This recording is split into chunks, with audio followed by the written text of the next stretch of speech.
Ito yung foldable bag na ginawa ko. So, ang ginawa ko dito ay gumupit ako ng 17 by 16 inches, 2 piraso. Bulsa naman, 17 by 12 inches, 2 piraso. At yung handle, 2 piraso, 24 inches. So, dito pinagdikit ko yung bulsa at yung right side ng bag.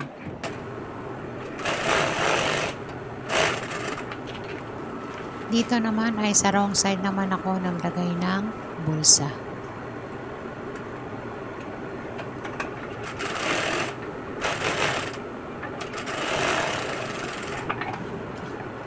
Pagkatapos nga ay pinagdikit ko na silang dalawa sa may ilalim.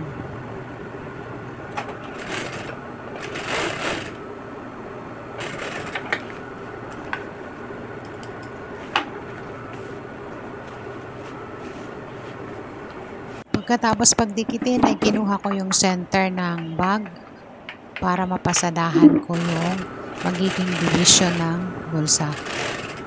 Ganun din ang ginawa ko sa wrong side.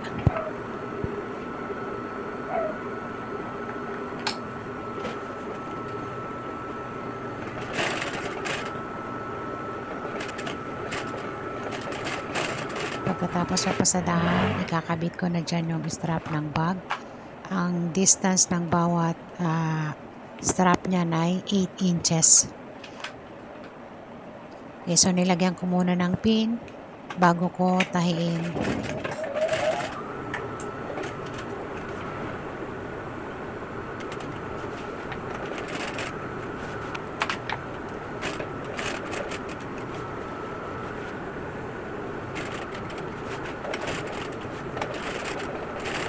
Pagkatapos ikabit ang strap, ayan, lalagyan ko na ng piping yung wrong side, yung mga gilid para hindi magnisnis yung tela, para malinis din tingnan yung mga allowance. Yan, dyan, sides na yan.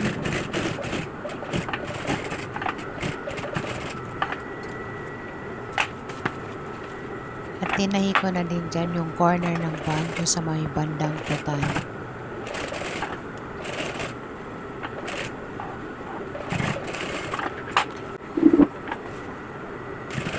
At nilagyan ko na din ng piping para malinis.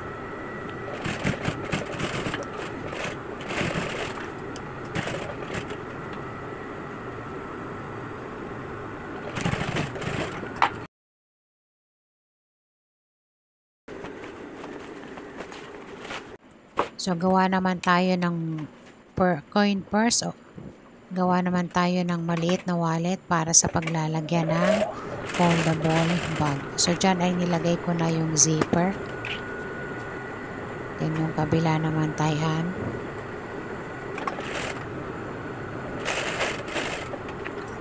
Pagkatapos nyan, kinabit ko yung slider. And then, i-close ko na. Okay, so, ganito ang magiging itsura niya. Yan. And then, sa side ko lang siya tinahi. Okay, dyan. Dito na po nagtatapos yung aking video tutorial. Sana po ay nagustuhan nyo at ma-share nyo din sa iba. Thank you for watching. Bye!